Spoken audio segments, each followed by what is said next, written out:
ہاتھ نہیں لگاؤ تو مر جاؤ گے.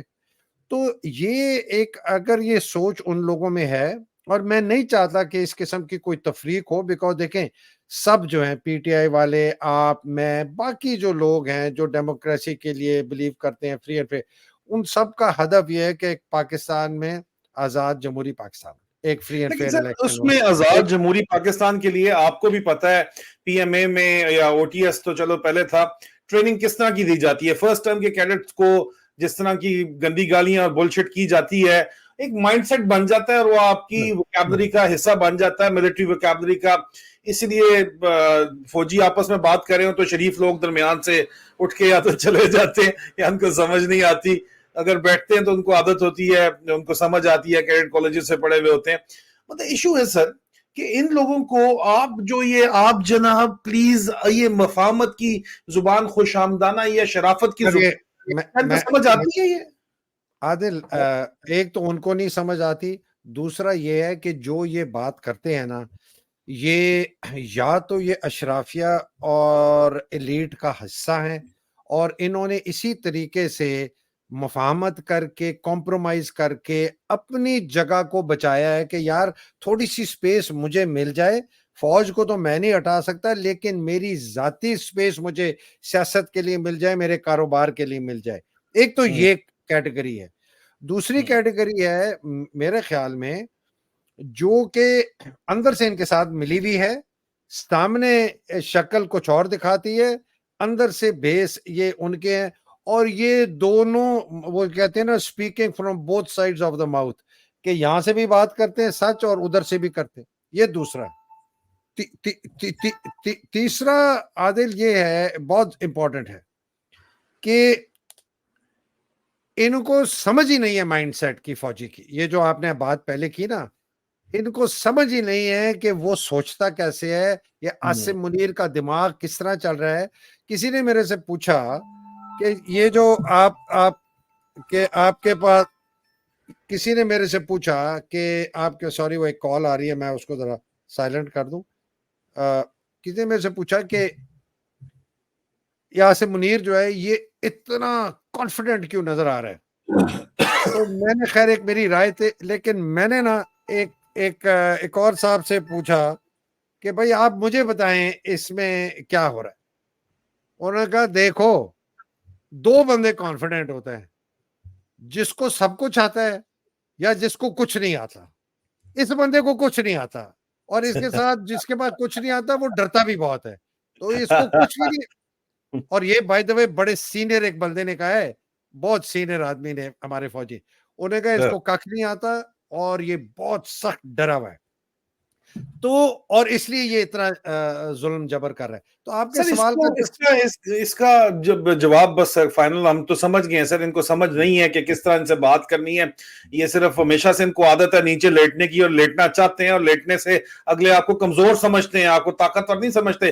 عزت وسیع کرتے ہیں جو منہ کے اوپر بات کرتا ہے. عادل, ہماری نا قوم کی سوچ کی اصل عکاسی نا ایک بہت زبردست مجاہدہ کر رہی ہے جس کا نام ہے رابعہ باجوہ.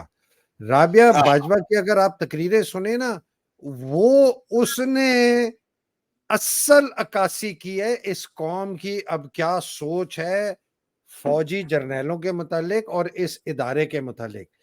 تو یہ جو باقی جو جس کو کہتے ہیں نا آدھے مرے ہوئے فاسلز رہ گئے ہیں, چاہے پاکستان میں کی سیاست میں رہ گئے ہیں, چاہے باہر ہیں پی ٹی آئی میں یا پی ٹی آئی سے باہر, ان سے آپ کوئی توقع نہ رکھیں.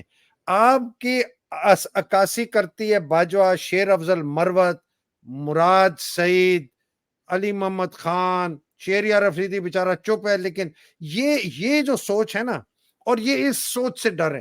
آپ کو پتہ ہے میں نے ایک ویلاگ میں 2-3 دفعہ عکاسی تو عمار بیچارہ شہید ہو گیا, میاں عماد کا بیٹا چھوٹا, وہ بھی عکاسی تو کر رہا تھا, لیکن یہ ایک سر یہ کوئی آئسولیٹڈ انسیڈنٹ نہیں ہے بچے کی موت.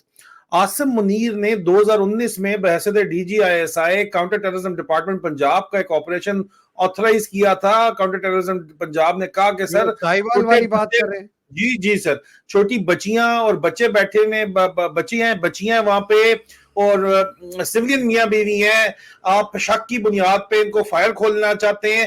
عاصم منیر نے کہا کھولو فائر.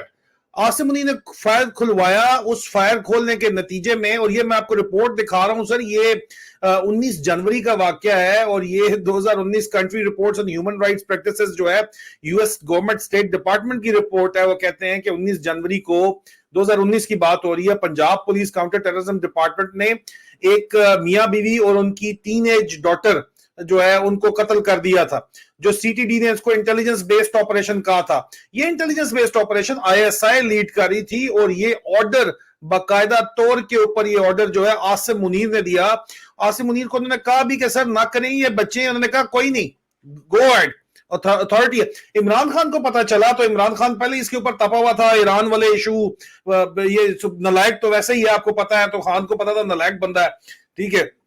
تو جو آپ بات کر رہے ہیں کہ خاموش رہتا ہے کیونکہ ہاتھ تک آنکھ نہیں ہے, اور یہ خاموشی سے, یہ بڑا طریقہ ہے نا فوج میں سر اوپر چڑھنے کا بھی, خاموش رہو اور اٹھاؤ چکو ول قسم کے اور پہنچ جاؤ اوپر, یہی فوج کا طریقہ ہے. یہ اصل وجہ کہ اس کو ڈی جی آئی ایس آئی سے ہٹایا گیا تھا. لیکن آپ کو باجوے نے بھی اس کے اوپر ایک سٹوری بتائی, اور آپ کو عمران خان نے بھی اپنا ورژن بتایا. اصل میرے پاس دونوں سائڈ کی پکچر ہے. جی سر, جی سر. مجھے جب میں باجوے سے ملا نا 2019 دسمبر میں, تو باجوے مجھے یہ بات ہو رہی تھی, اس کی ایکسٹینشن کی بات ہو رہی تھی, کہ بہت اور باتیں, خیر اس میں نہیں جاتا. اس کے اوپر آئی بات تو میں نے اس کو کہا کہ why did you change Asim Munir. تو پہلے تو پتہ ہے باجوہ بڑا گھٹیا قسم کا کھلاڑی ہے, تو اپنے آپ کو نا میرے سے ذرا وہ اپنے نا اس کے متعلق ایک بات مشہور ہے کہ یہ ہر ایک کو خوش کرنا چاہتا ہے کہ اس کی بات, تو اس لیے اس کو وہ کیا کہتے تھے, بونگا یا پتہ نہیں کیا, بغلول, ہر جگہ آ کے یہ آپ نے نام رکھا سر اس کا بغلول, وہ مشہور, اب تو پاکستان میں ہر کوئی کہتا ہے اس کو سر. نہیں عادل, میں نے نہیں رکھا, اس کے کورس میٹس میں اس کو پی ایم اے میں بغلول کہتے تھے. آپ نے بتایا عوام کو کورس میں میٹس نے بتایا کہ اس کا, اور بغلول اس لیے کہتے تھے کہ یہ ایسی مسخرہ قسم کا تھا, بس یہ چاہتا تھا کہ ہنسے کھیلے لوگ جو ہے نا اس کی باتوں پہ ہنسا کریں. تو یہ احساس کمتری اس کے ساتھ شروع میں دیتا, ڈکن قسم کا آدمی تھا, بالکل ڈگا. تو کہتے ہیں سر آپ کو پتا ہے نا یہ آپ میں سے ہیں. اچھا میں نا ایسے جب کوئی ایسے اس قسم کا کرتے تو میں نے کہا کیا مطلب آپ میں سے, کہ سر آپ کو پتا ہے نا وہ شیعہ ہے. تو میں نے کہا ہاں مجھے پتا ہے. تو بڑا حیران ہوا, ایک دم پیچھے ہوا, اچھا سر آپ کو پتا ہے وہ شیعہ ہے. میں صرف یہ شیعہ سنی نہیں لانا چاہتا, میں بتانا چاہتا ہوں کہ باجوہ اپنے آپ کو میرے ساتھ ذرا کہنا ذرا کہ جی میں اس کو حیدر مہدی کو ذرا قابو کروں کہ جی دیکھیں وہ. تو میں نے کہا اچھا آپ کو کیسے پتا ہے. پھر ایک دم اس نے سوچا اچھا آپ کو فلانے نے بتایا ہوگا. تو میں نے کہا تو نے نکالا کیوں اس کو.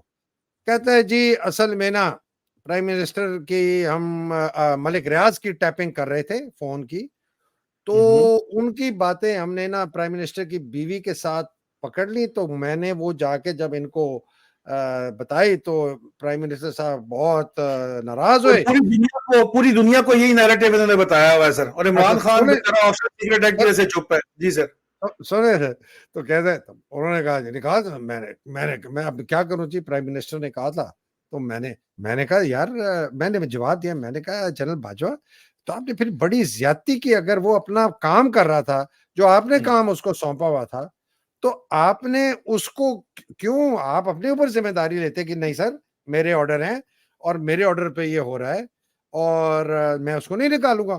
اگر آپ زبردستی نکالنا چاہتے ہیں تو میں نہیں, دیکھیں نا وہ ایسے تو نہیں ہو سکتا, اب پرائم منسٹر نے کہہ دیا. تو اب مجھے دوسری طرف کی بات, بڑے عرصے کے بعد, کوئی 2-2.5 سال کے بعد عمران جب فارغ ہو گیا, اور بائی دا وے مجھے بالکل اندر سے جو کہ سن رہے تھے نا جہاں یہ ڈسکشن ہوئی, جہاں باجوے نے اس کو آ کے کہا, یہ اس گروپ کی میں آپ کو بتا رہا ہوں. باجوے نے آ کے عمران کو کہتا ہے, عمران کو, پی ایم عمران کو, کہ سر مجھے پتا آپ اس سے ناخوش ہیں, اس نے یہ ایران کے اندر بڑی بدتمیزی کی ہے. یہ باجوے کے لفظ ہیں سر, اس نے ایران میں بڑی بدتمیزی کی ہے, پروٹوکول توڑے ہیں, یہ ساہیوال والا جو ہے یہ کیس بڑا ہے, میں اس آدمی سے بڑا تنگ ہوں, تو اگر آپ اجازت دیں تو میں اس کو تبدیل کرنا چاہتا. اب یہ ذرا سٹوری دیکھیں. بریگیڈیئر فاروق کا داماد لانا چاہتا تھا فیض حمید, جو کہ اس کے سسر کا یار غار تھا. اصل کہانی تو باجوے کی اپنی گیم تھی نا سر. اچھا سر، باجوے کا تو آپ کو پتا ہے نا فیض کے ساتھ بھی بڑے قریبی تعلقات تھے.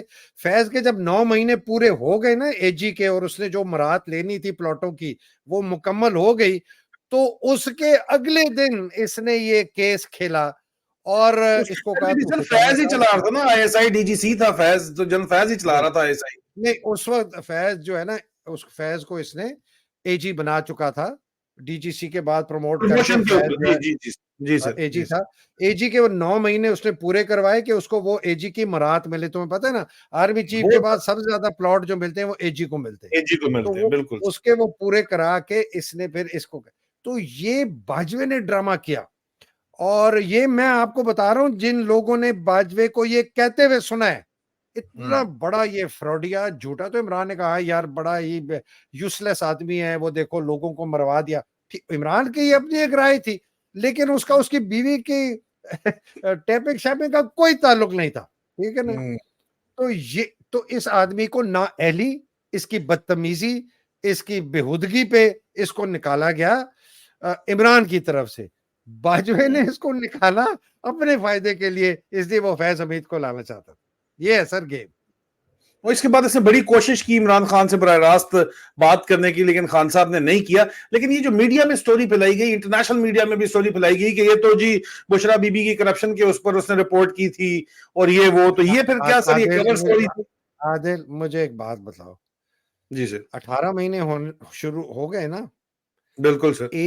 ایک کیس کرپشن کا, جینوئن کرپشن کا, یہ عمران کے خلاف, عمران کی جو بیگم ہے ان کے خلاف یہ لا سکے ہیں؟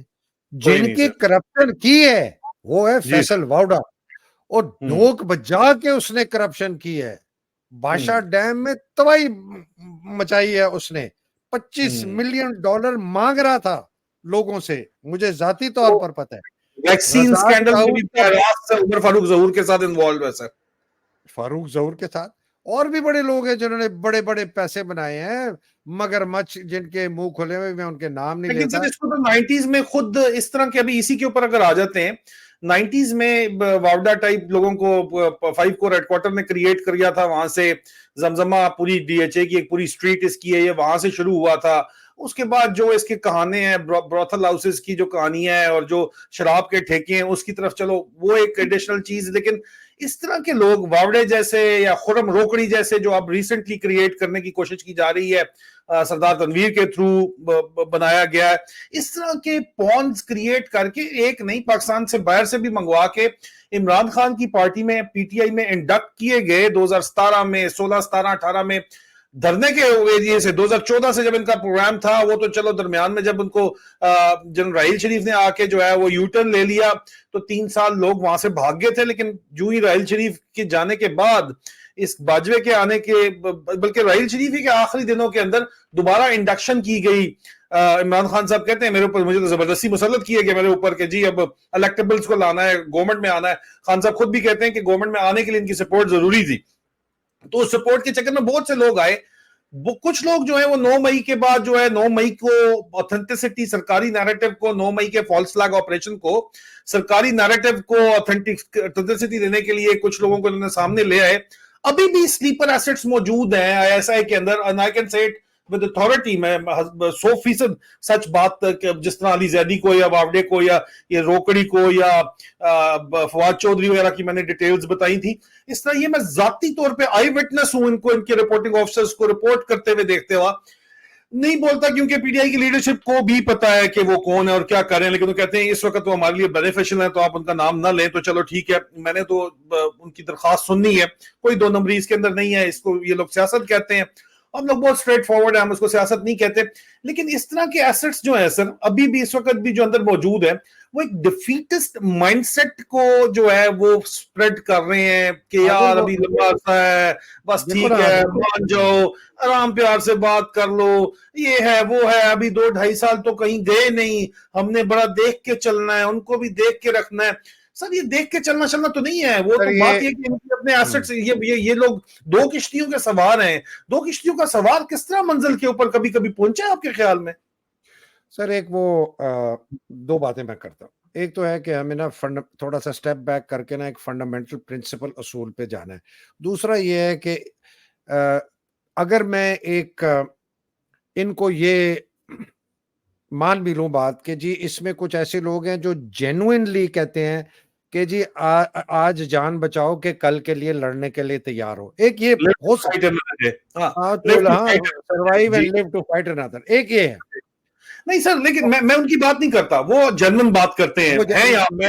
میں سمجھ گیا میں ٹھیک دوسرا بات کرتے ہیں، دوسرا عاطف صاحب ٹھیک بات کرتے ہیں، لیکن لوگ ایسے درمیان میں بیٹھے ہوئے ہیں جو شرائط کر گئے ہیں، جو کہتے ہیں نہیں نا امریکہ کا کوئی قصور نہیں ہے، سارا باجوے نے کر دیا، کلین چٹ دینے کی کوشش کر رہے ہیں، وہاں پہ رجیم چینج کو بھی سائفر کو نگیٹ کرنے کی کوشش کر رہے ہیں، اور 9 مئی کو اتھینٹیکیٹ کرنے کی کوشش کر رہے ہیں کہ جی وی ور مسلیڈ آن 9 مئی.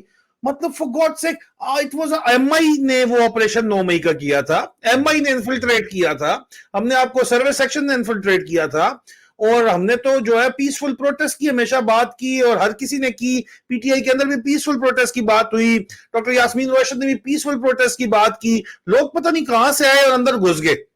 تو عادل زیادہ سے اس زیادہ طرح وہاں پہ اگر وہ ہوا تو وٹے بازی ہوئی ہوگی، اس سے آگے کچھ نہیں اس طرح ہوا سر.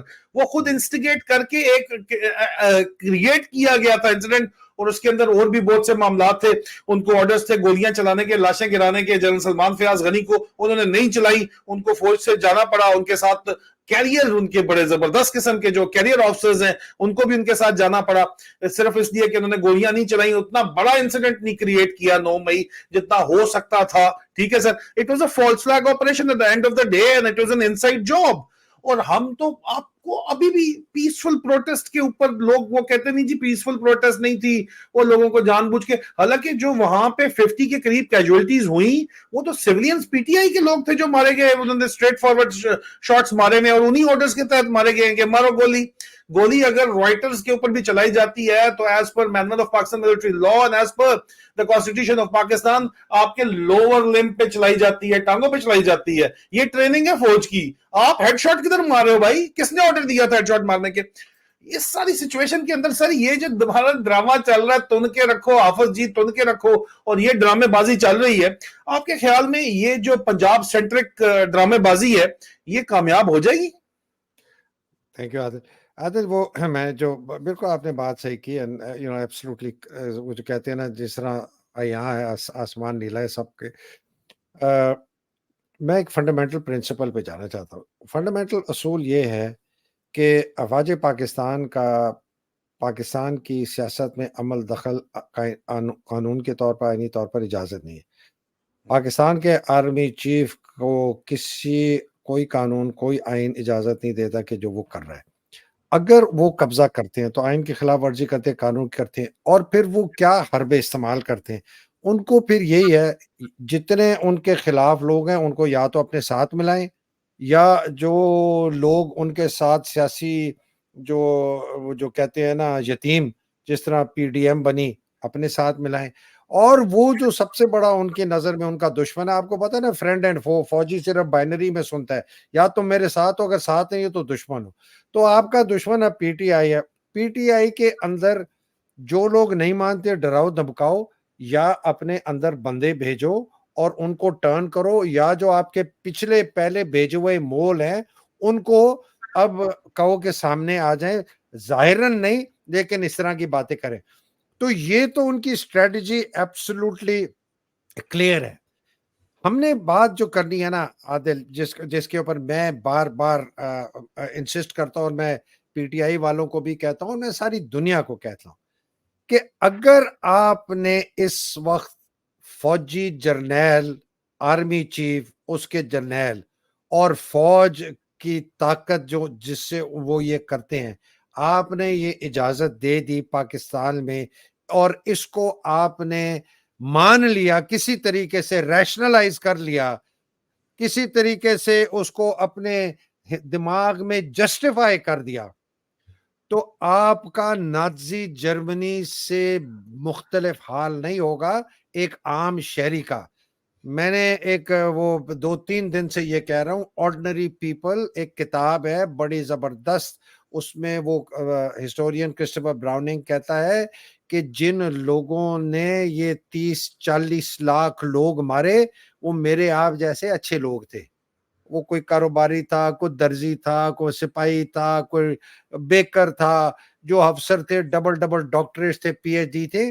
میں پاکستانی لوگوں کو بہت زیادہ خوف دلانا چاہتا ہوں, بہت زیادہ ڈر, کہ یہی لانس نائک, یہی سپاہی, یہی حوالدار, یہی جے سی او نائب صوبیدار جو گھر میں 5 وقت نمازیں پڑھتے ہیں, یہی افسر, کپتان, میجر, فلانا, بڑے خاندان, بڑے جی, نماز, روزہ, زکوٰۃ, یہ ہی اسی قسم کے لوگ تھے جنہوں نے 1.5 لاکھ سے 3 لاکھ بنگالیوں کو مارا, یہ سمجھ کے کہ یہ ہمارے دشمن ہے, یہ ملک دشمن ہے, یہ انڈین کے ایجنٹ ہیں, انہوں نے میرے سی او کو مارا, اس کی فیملی کو مارا, جو بھی ریزنز تھے. یہ عام آدمی, عادل آپ نے تو خود دیکھا ہوگا یار, آپ تو آپریشنز میں رہے ہیں, کہ جب ایک خون غصہ چڑھتا ہے کسی بھی وجہ سے, سر خون کا آپ بدلہ کہتے ہیں خون جی ہوتا ہے, تم دو. بدلہ خون ہوتا ہے سر. آپ کے اپنے بندے ایم آئی یا ایس آئی آپریشن میں مروا دیتی ہے, اس کے بعد آپ کہتے ہو میرے بندے مارے گئے ہیں, اب میں نے خون کا بدلہ خون لینا ہے, پھر آپ اٹس چین ریئیکشن چلتا ہے پھر. تو عادل میں تو بہت ایگزسٹینشل تھریٹ صرف ملک کی بارڈرز اور قانون اور آئین کا نہیں دیکھ رہا, میں تو ایگزسٹینشل تھریٹ دیکھ رہا ہوں پاکستان کی کولیکٹیو سائیکالوجی, نفسیات کا. اگر یہ 6-7 لاکھ لوگ اور ان کے ساتھ یہ جو 5-6 لاکھ پیراملٹری ہے, یہ 12 لاکھ آدمی, یہ ہٹلر کی گیسٹاپو, سٹازی اور گروپرسن جو بھی وہ ان کا پولیس تھی, 160 بٹالینیں تھی, یہ اگر وہ بن گئے, آپ اندازہ نہیں لگا سکتے کہ یہ اس ملک میں ان لوگوں کے ساتھ کیا کریں گے جو کہ ان کو یا حکم دیا جائے گا, بیکاز وہ ہسٹری بتاتی ہے اور وہ اپنی ریسرچ اس کی بتاتا ہے. وہ کہتے ہیں بیشتر میجورٹی جو لوگ تھے وہ صرف بس روٹین میں آ کے نا مجبور ہو کے وہ یہ کام کرتے تھے, ان کو ذات سے وہ دل سے نہیں مانتے تھے کریں, لیکن انہوں نے کہا کہ جی ماحول ایسا تو ہم بھی کریں گے. تو اگر یہ 12-13 لاکھ بندوں کے ایسے مائنڈ سیٹ ہو گئی, تو آپ پھر دیکھیں کہ جو لوگ ان کے خلاف ہوں گے وہ ان کے ساتھ کیا کریں گے. آخر میں مارے یہ خود جائیں گے, لیکن اس سے پہلے انہوں نے اس ملک کو, لوگوں کو, یہ ہزاروں, پتہ نہیں شاید لاکھوں لوگوں کو یہ بھیج چڑھا دے. یہ میں بہت, تو یہ جو لوگ کہہ رہے ہیں نا مفاہمت کرو, بات چیت کرو, سروائیو کرو, یہ تمہیں نہیں چھوڑیں گے. یہ لوگ تمہیں, جو تم مفاہمت والے ہو, تم بھی تنے جاؤ گے, یہ یاد رکھو. یہ میرا پرامن کنکلوژن. احتجاج آپ کا جمہوری حق ہے, اور اگر آپ پرامن احتجاج کے حق کو استعمال نہیں کریں گے تو ظاہری بات ہے آپ چپ کر کے اگر کبوتر بن کے آنکھیں بند کر کے بیٹھے رہیں گے. لوگ کہتے ہیں جی ایچ کیو کا رستہ کیوں, پاور سینٹر کے آگے احتجاج ہوتا ہے, دھرنا ہوگا یا مرنا ہوگا, کیا چیز ہے کہ آپ دھرنا دیں یا گھر میں اپنی زندگی ضائع کر دیں, یہی بات ہے نا.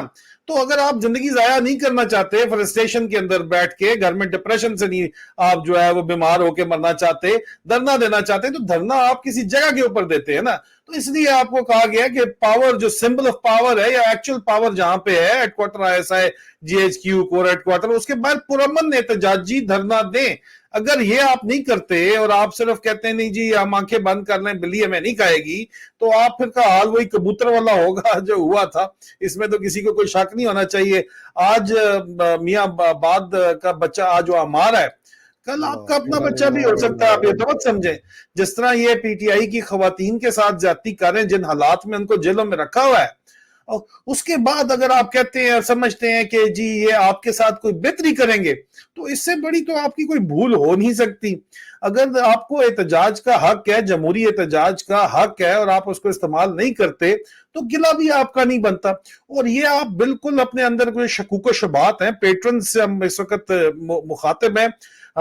پچھلے ہفتے جو ہمارا شو تھا وہ آج ہم ٹویچ کے اوپر ریلیز کر دیں گے تاکہ لوگ وائڈر اس کو دیکھ سکیں. سر حیدر نے خود بھی نہیں دیکھا اور کہہ رہے تھے کہ میں نے دیکھنا ہے, تو وہ ٹویچ کے اوپر جو ہے وہ ریلیز کر دیں گے, تو تاکہ وہاں پہ اس کو وائڈر جو ہے وہ آڈینس دیکھ سکے. لیکن بات یہ ہے کہ آپ پیٹرنز جو ہو, آپ انفلوئنشل لوگ ہو, آپ اوورسیز پاکستانیز انفلوئنشل لوگ ہو, اور جب اگلے ہفتے ٹویچ میں جائے گا لوگ دیکھیں گے, تو آپ لوگوں سے بھی درخواست یہی ہماری ہوگی کہ دیکھیں بات یہ ہے کہ اگر تو آپ نے پاور ٹاکس ٹو پاور, ٹھیک ہے, آپ برابری کی سطح پہ بات نہیں کریں گے, احتجاج کا جمہوری حق استعمال نہیں کریں گے,